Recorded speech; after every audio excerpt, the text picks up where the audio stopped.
Board games are any game that is goal-oriented play which have a predetermined playing space on which figures act together and on each other. The main difference from card games really is that there are types of pieces and a higher uniformity of possible interactions, as opposed to cards which are all different whether in suit or number, but collectively they're all tabletop games. There are two main phases in the history of board games: traditional and modern board games, like with a lot of industrial products versus craft. But there's another aspect. Traditional games are a part of collective culture and are much the same as other traditional elements of culture in that they're dictated largely by their societies. Modern board games are much more linked to a particular artist, that is, creator. Both can be very popular and long-lasting, spawning many variations, or short-lived and forgotten. However, traditional board games are very universal and egalitarian, appearing in almost all societies, settled societies at least, and transcending usual barriers of class. This is because you don't actually need a proper board to play them or any sort of expensive material. You can just etch it into stone or play on the ground with pebbles or any other common material. Traditional board games, by and large, can be classified into a few categories, and the most important one for thousands of years was, and probably has been, race games. In a race game, the object is to race your pieces to some location before your opponent does, that is, to the ending. Often, due to the perishable nature of most board game material through history and the lack of writings, there are many gaps in the history of board games, but race games prove to be an exception.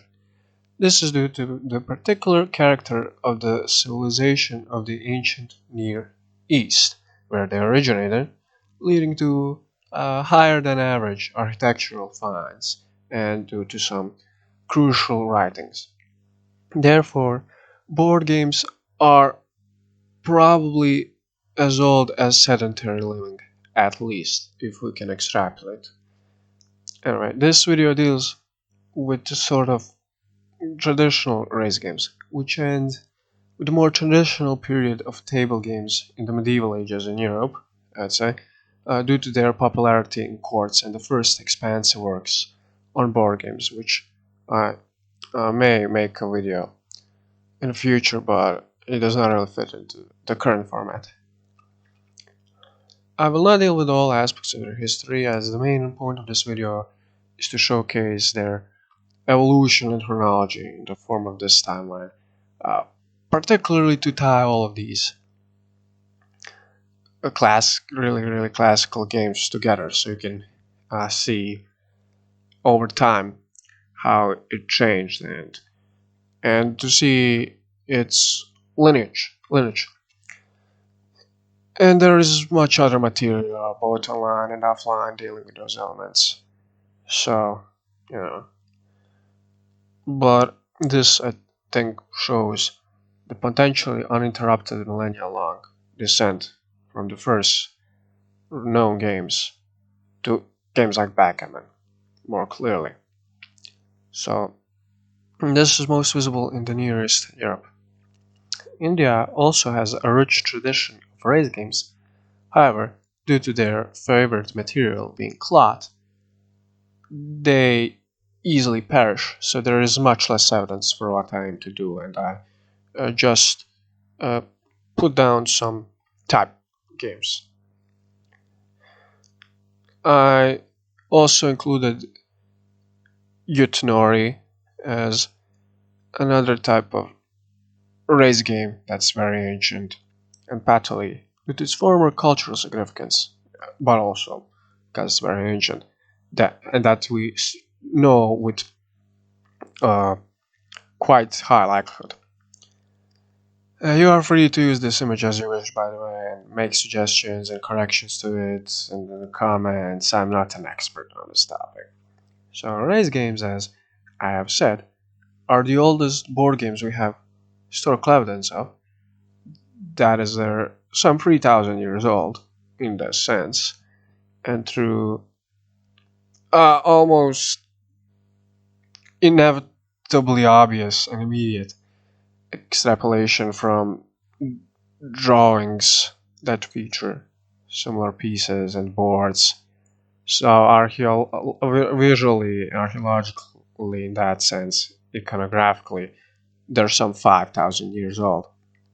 It is plausible that the family of Mancala games is some 8,000 years old, due to findings like these, although we can't be completely certain if they're truly board games rather than counting devices or something unknown, particularly due to the lack of pieces, as is the nature of Mancala to just use pebbles or seeds and similar. And many boards don't come in archaeological finds with pieces arranged, of course, and Mancala in particular does not need pieces to be kept like that. Mancala, by the way, is a sort of count and capture type of games, and it's one of the main types of traditional board games.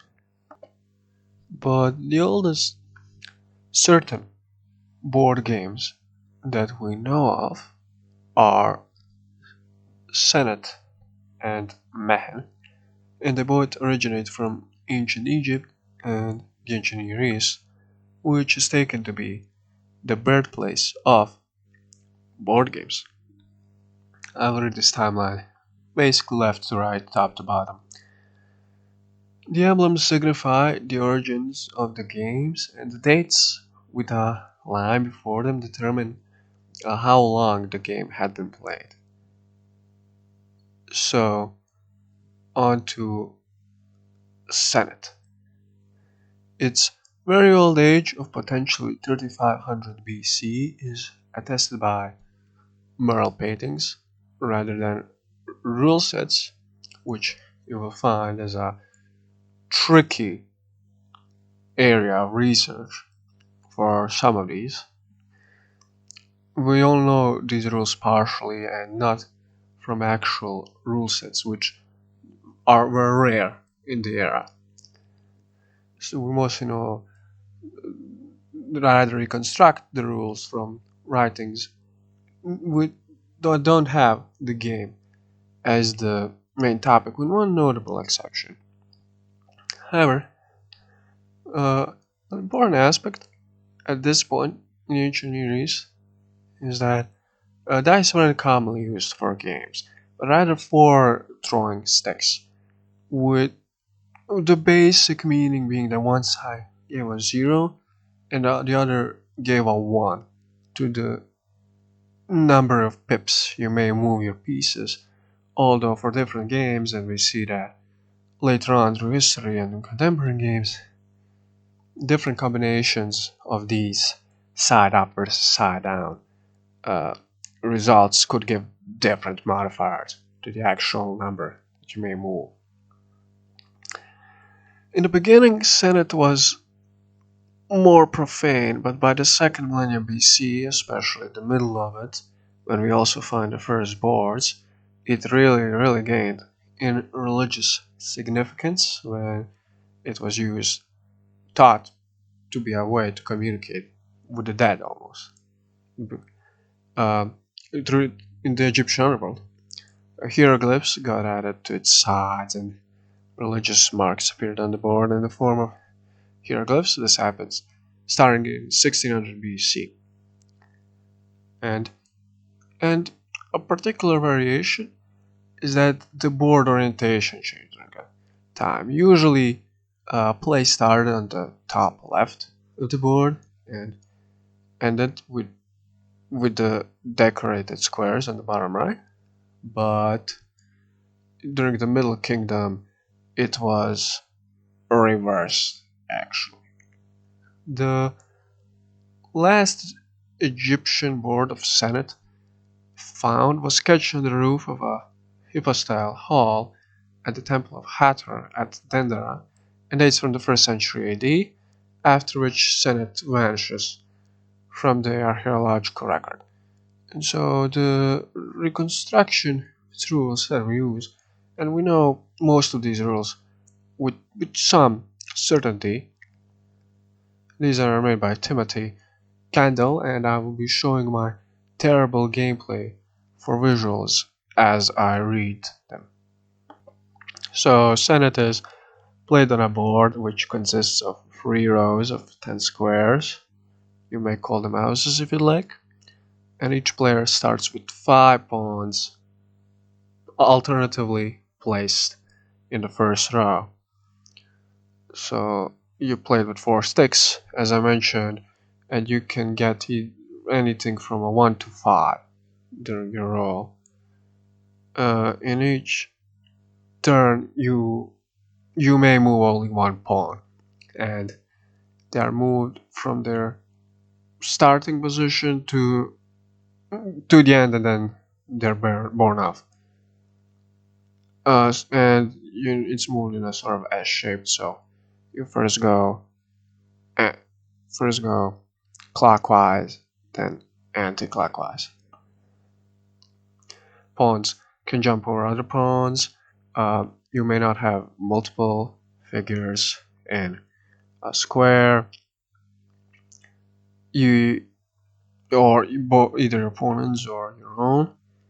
If there's an opponent, the pawns switch places, and the special squares have the meaning. The 15th one it has various names, but this rule set it's given the name the House of Rebirth, and that's the starting house for a pawn when you land on the House of Water, which is this 27 square. When you land on it, your piece must go back to the House of Rebirth. If the House of Rebirth is occupied by another pawn, you just go to the closest square to the House of Water that you can occupy with your piece. The square number 26 is the House of Happiness, and you must enter it with your figure before you can move any further. And these pawns, of course, cannot be jumped over. The square number 28, 29, 30 all have similar functions. So the House of Richard, the House of Ratum, and the House of Horse. So in the square number 28, you must bear off, and you need a roll 3. In the house number 29, you need 2 pips to bear off, and house number 30, you need 1. And you get to move 5 spaces if all of the sticks show the bottom side. And the House of Water, Happiness, the Free Truths, and Ratum are all safe, but the 30th square, your piece may be captured, that is, exchanged. 2 connected pawns in a row, not columns, they must be in the same row. They are safe in the sense that they cannot be captured, and 3 are a blockade and they cannot be jumped over. You must make a move whenever possible, and if no move is possible, you forfeit your turn. And the winner is whoever bears off all of their pawns first.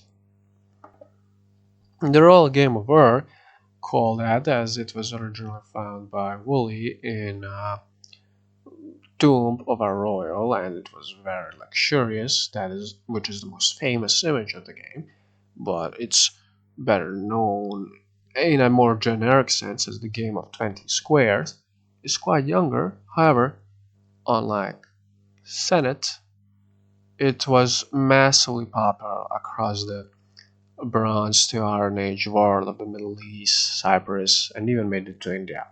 Essentially, it was their chess, as opposed to Senet, which was mostly confined to Egypt. In fact, board games are unique in the artifact world, I guess you could say, because they can spread so easily so far, which I already sort of mentioned.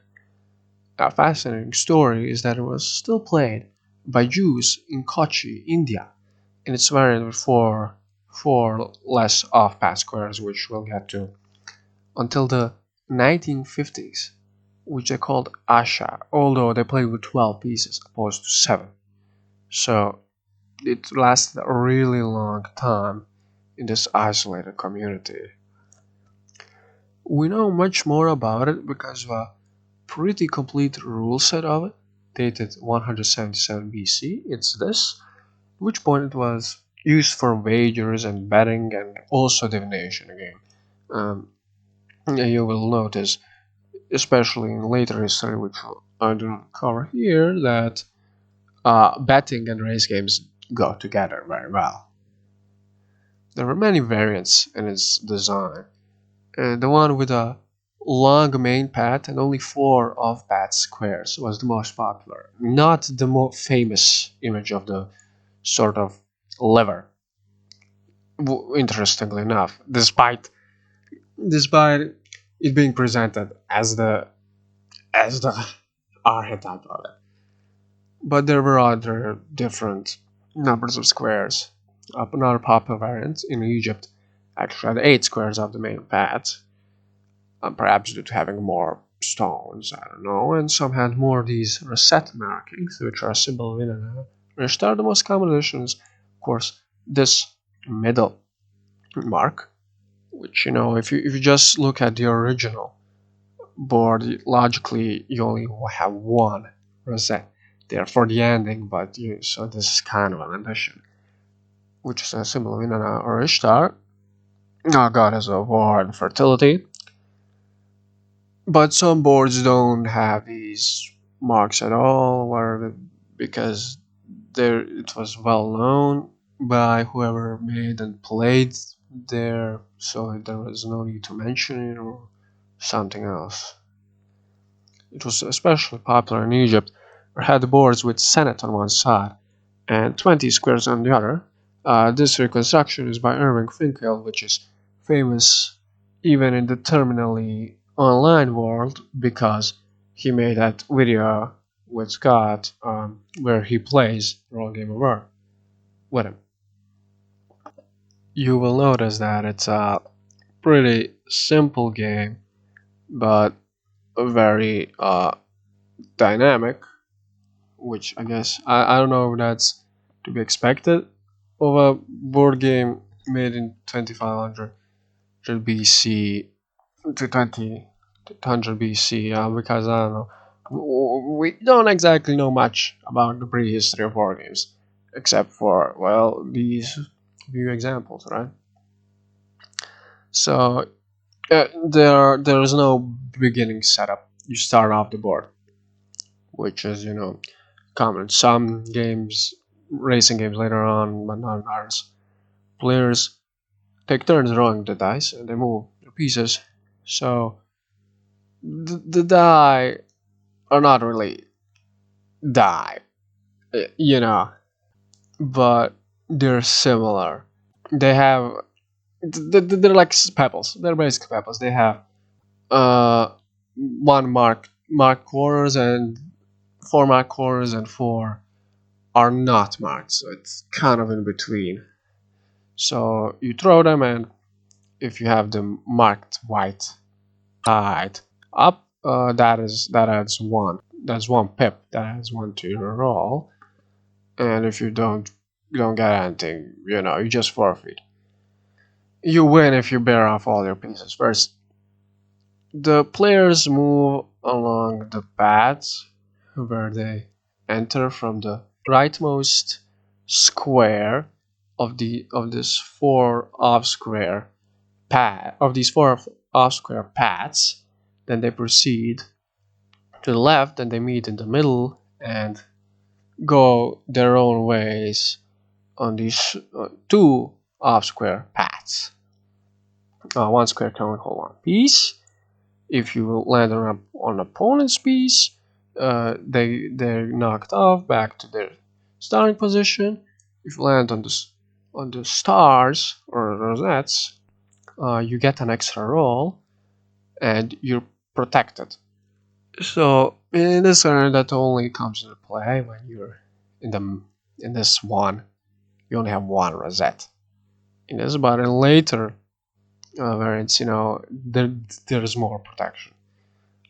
And if no move is possible, again you forfeit, and you need to bear off with the exact roll you need, which was common for these games. Unlike Senet, it continued to grow in popularity and variations. And during the second millennium BC, the long middle path variation became popular, and there isn't any easily available version of it. Curious enough, it's a pretty important variant. I mean, it was the most popular one, so you have to bear with my pro editing skills as I move the pieces in Paint.net, and and I will just be using random.org for the lots. And it's all fair and square because I'm playing against myself. So, and I have no images of some of these because they're sourced to paywall journal articles, which may not even have the pictures, and I certainly can't find them anywhere else on the net. But if you can provide the images without breaking any copyrights or anything like that, that would be nice. So the game continues to evolve. Around the beginning of the first one we see, you have this variant in Tel Halaf, Syria. You know, I'm not sure what the circle point signifies. Maybe you can only bear off from there something, but who knows?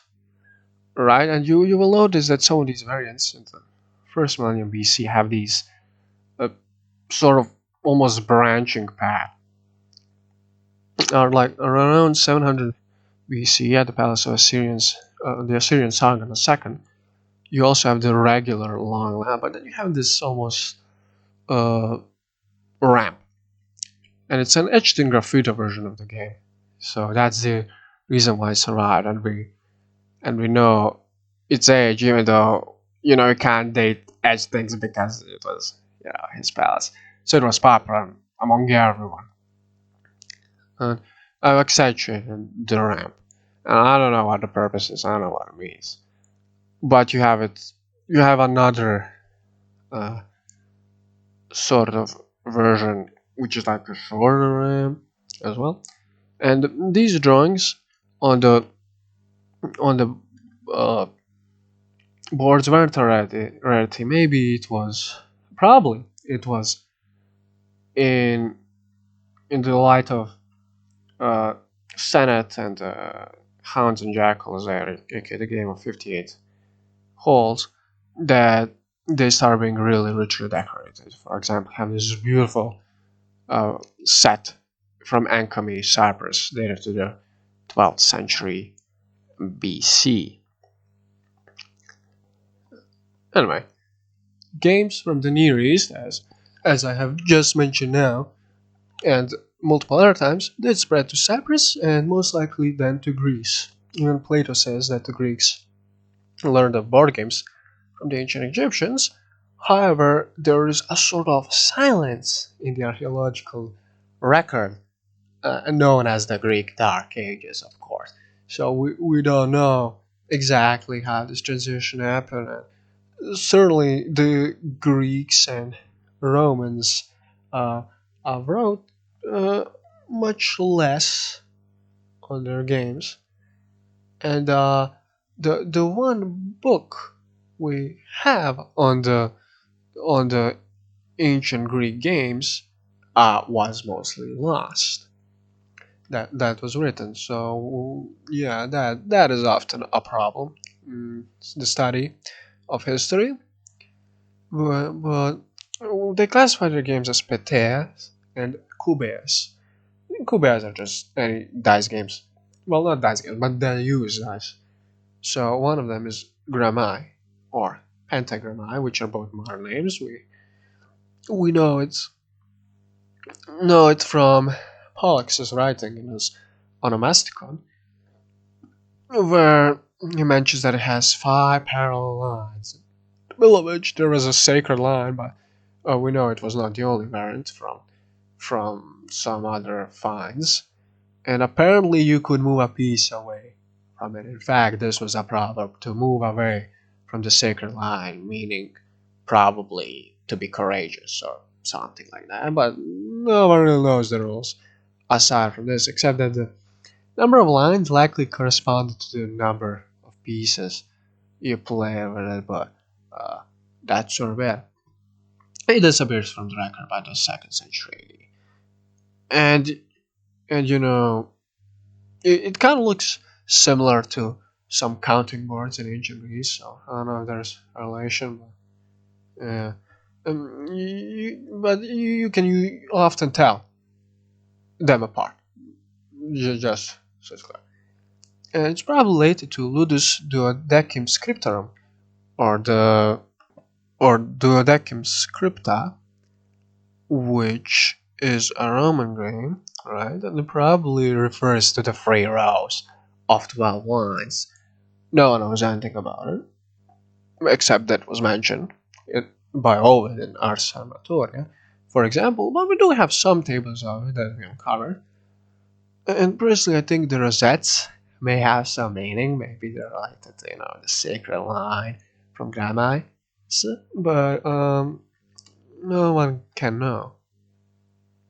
But what's really important is the game of Tabula, originally better known as Alea, from which all tables games later on descend, and because the word comes from Latin tabula, so everyone called it that because of this game, among other things, probably.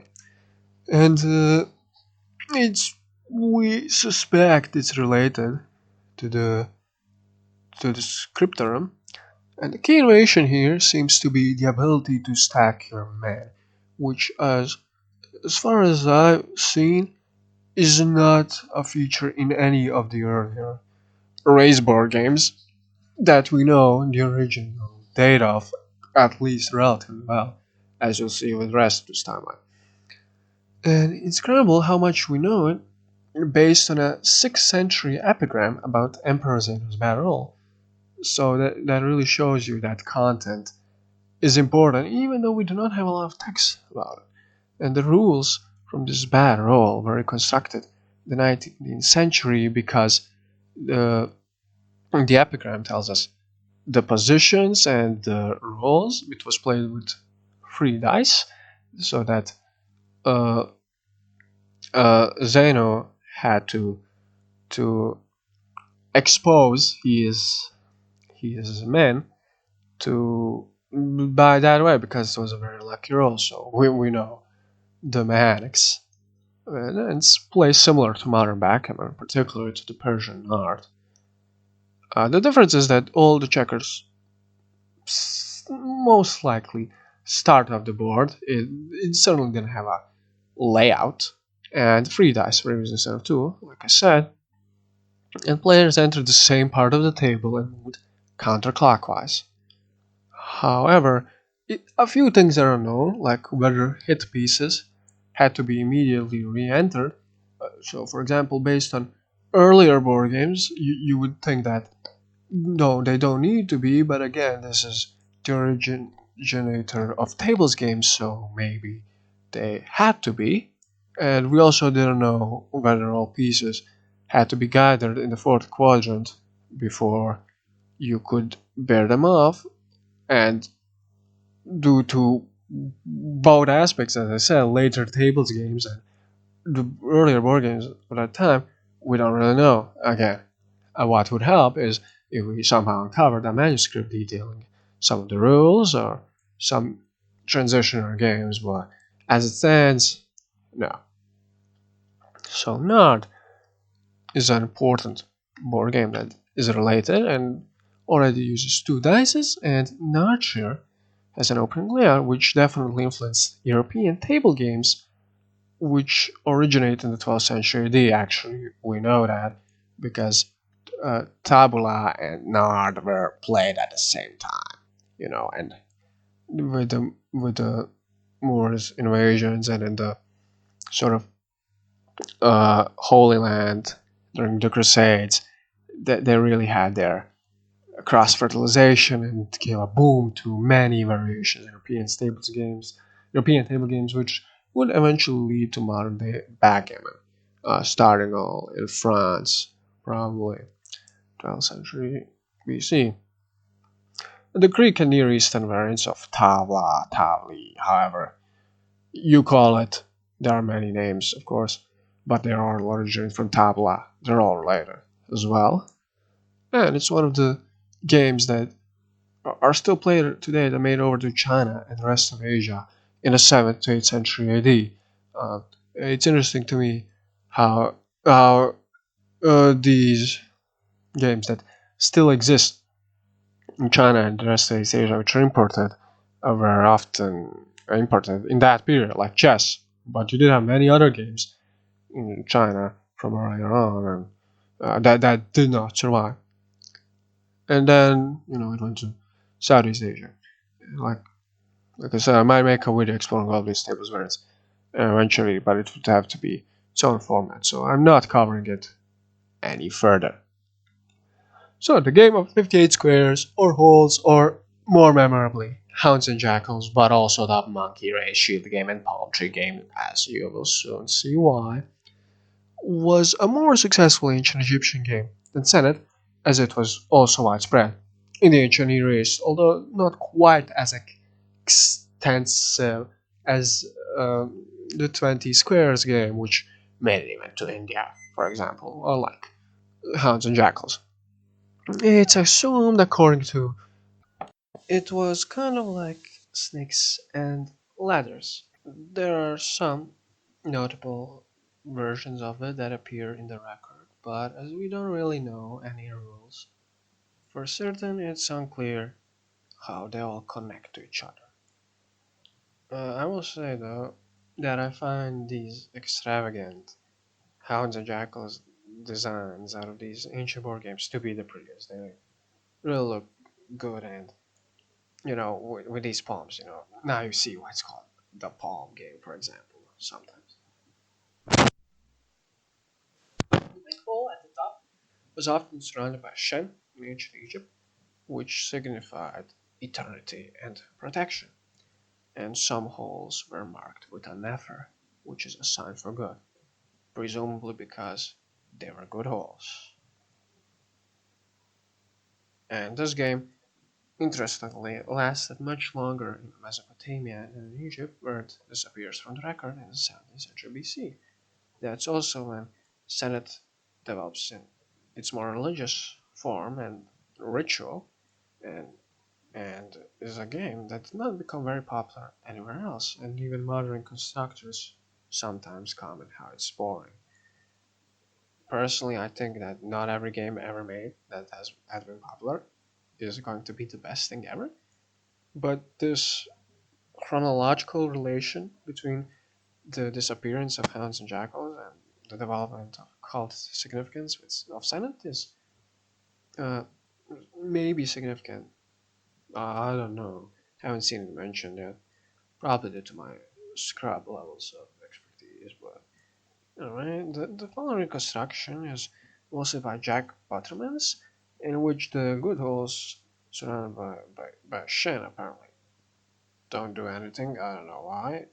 I feel like that would be important, but I don't know. It's not like this is the only possible construction. Yeah. So it's a two-player game with two identical separate tracks, and there is no interaction according to this uh, reconstruction. That is, there is no fight. It's just a pure luck-based game, like snakes and ladders. And each player has five pieces, hounds or jackals, or however you want to call them. And well, again, you want to bear off all your pieces. It, who will play is decided randomly, but again, You can always just throw some lots. That's not a sin to modify like that. To figure out we'll play first. The, so use forecasting slash throwing sticks again. It's like in Senate reconstructions, you get either one or two or three or five pips. All pieces start off the board, and you need to roll a 1 to enter, and you enter your roll again. You move the rest of your pieces on the board per the value that you get. You can jump over other pieces except they're on squares 10, 15, 20, 25. If you land on 6 or 8, you move to 20 or 10, so it's a snake and a ladder. And the same happens if you land on 20 or 10. You cannot stack pieces when you're on square number 30. That is the final square. You can bear off a roll of 5 or 1. And you can only bear off if all pieces have entered into play. Anyone can be there, vote your opponent, doesn't matter, and that's about it.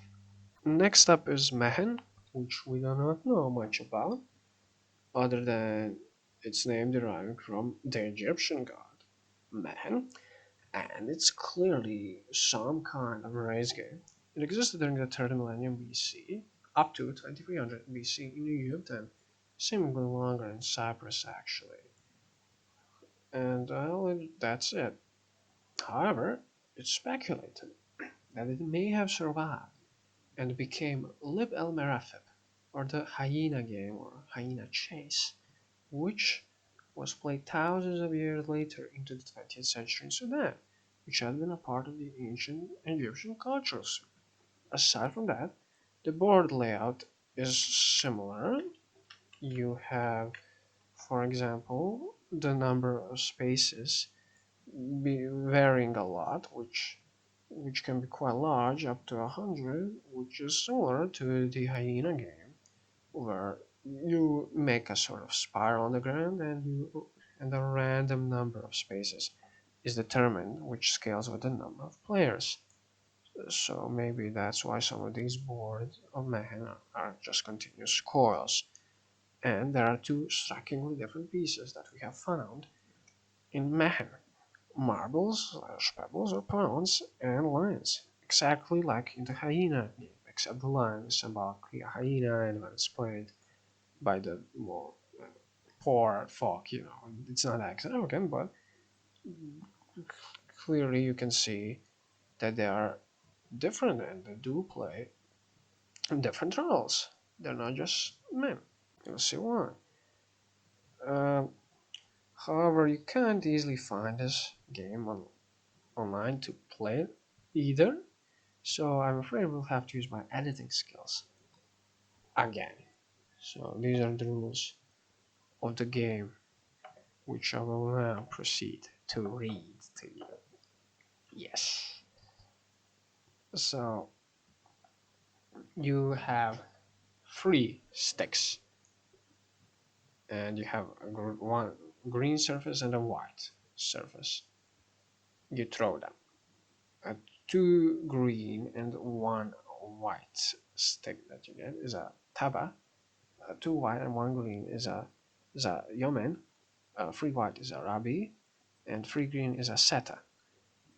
So which importance of, because here it's not just one, two, three, or four, and you have this spiral.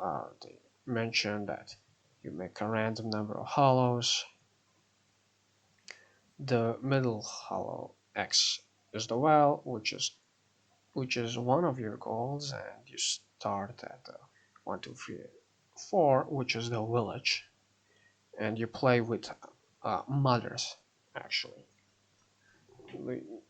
You throw your sticks, and you throw and throw and throw until you get a yamen. When you hand the sticks to the next player, but until then you throw and throw and throw and throw. you have to throw a taba at the beginning to enable your mother to leave the village. So somewhat like throwing a six, or like a one in some of these other games, like in the hyena. No, not the hyena game. I mean, uh, supposedly hounds and jackals. So then you after you leave the village, okay, you move two hollows for every human, or days, more hypothetically called, four for a Rabi and six for a Seta. You do not move when you get a Taba, but you get credit. So you must reach the well exactly. But if you're an odd number of days or hollows away, that is really you're just one short of it. You may use a credit you got from your tabas to get to the end. At the well, you need to spend five tabas to go back. Two tabas to drink, one to wash your clothes, and two to come away with. If you don't have the five necessary tabas, you just throw and throw and throw your sticks until you get them following the previous rules. Who gets to throw them? But you're allowed to mark down any other scores you got, 2, 4, or 6 days, which you can use after you you leave. And then after you finish with the well, you go with your mother actually, to the village. And the first one that gets there, that player gets to play with the hyena. The hyena needs two tabas to leave, and then the hyena moves towards the well twice as fast. A yeoman gives 4 days, Arabi 8 days, a set of 12 days. Again, you can just model this with a four-sided cube. But yeah. Then, when you're at the well, you also need twice as many tabas to leave, 10 tabas. And then when you leave, you also have the double rates, and you mother you overtake, you capture a piece. That is, you eat. So that's how you determine who's the winner and who's a better, I guess, who's second, third place in this game when there are multiple players. And as is a classic with board games, apparently, if you get your mother eaten, you get mocked. I don't know if that's like ritualistic or just um, written like that for some reason, not as banter, but yes, it's true. But admittedly, there are some flaws with the game that I've noticed. So I don't know. So I suggest playing with two extra rules. I mean, if you I don't know, play with your kids, or I don't know, you like these pure luck games basically. If you can't move forward with that Yeoman because an opponent blocks your way, again, doesn't mention anything about that, I suggest that this should give you a Taba. But and in case you have all the Tabas you could need to repay for anything, that is, you have uh, 5 Tabas plus 2 Tabas plus 10 Tabas, that is, you have 17. So for the hyena to leave, for your mother to leave the well, and for the hyena to drink from the well, should move you to this one space ahead of your opponent. And in case you can't, yeah, and if you get all the tabas you need for the rest of the match, a taba should move your mother one space and your hyena two spaces, and then you just continue. I won't go over the rules of Pachisi, Chow Power, Yutenori, really, as these games are still quite living, and I can't really use them to showcase more these evolutionary aspects, I guess you could say, want to focus on, but they're there as type examples to see what else was being played, as they are definitely ancient games, although their exact age is unknown. Now, some speculate Pachisi is mentioned in the Mahabharata, the name of Pasha. This may not be true, there is a certain likelihood, but it seems reasonable that they still existed around the same time. Pachisi and Chopper are cross and circle games, and such boards with cruciform boards are depicted as early as the 2nd century BC, and cross and circle. These categories are made by Murray in his A History of Board Games Other Than Chess. A Song Dynasty document in China mentions the game Chupu, which was invented in Western India and spread to China in the Wei Dynasty. That is the 3rd century AD, which may relate to Chopper, but we don't know. The earliest accurate evidence is 16th century AD, when Akbar of the Mughals played a grandiose game of Pachisi with slaves as pieces at his court. Yes, he played with human beings. Like, that guy had money. And, there's a lack of material in the record because of perishable material this was all made with, since the favorite uh, way these boards were crafted was with cloth, but using chopper. Yunori is likewise played on cloth. However, we know, for example, a game with a similar name was mentioned to have been played in the Three Kingdoms era in the 10th century BC called Po Yut in one of the Chinese encyclopedias. And Korea wasn't highly literate society until well into the 80s, so of course it's a Chinese station, although researchers believe that it's ancient and that it may have actually been related to Pachisi. And like the Hyena game, it's a single track game. Now, Patoli is significant for being the game that we're certain was played in pre-Columbian America, specifically in Mesoamerica, actually as early as the Teotihuacanos, so some 2,500 years ago. And it's better known for having been played by the Aztecs and the Mayans. Betting was a really important part of it, like with the game of 20 squares. Since this video is a bit long at this point, and the program lags when we are recording, you can play it yourself on our where it was uploaded and even explains the rules in the form of a tutorial. But you have 6 figures, 0 to 5 as your rules. You go around the entire cross of the board clockwise. You need to get a 1 turn to your piece. 5 5 gives you 10 pips to move. You cannot stack pieces. In the middle squares, the cross capturing your opponent's pieces is allowed. Landing on the dark triangles means you need to give 1 token of your wager to your opponent, or just uh, treasure, as it's sometimes called, and landing on squares at the end of the arms gives you another turn. For every piece you pair off, which also needs to be exact in amount, you get 1 token from your opponent. You may also make a pot at the beginning of the round. You win if you take all your opponent's money, essentially. For some reason, if all your beans land on your side, you win everything, but that does not seem like a good rule. So I would suggest ignoring that, right? And yeah, I went over the timer.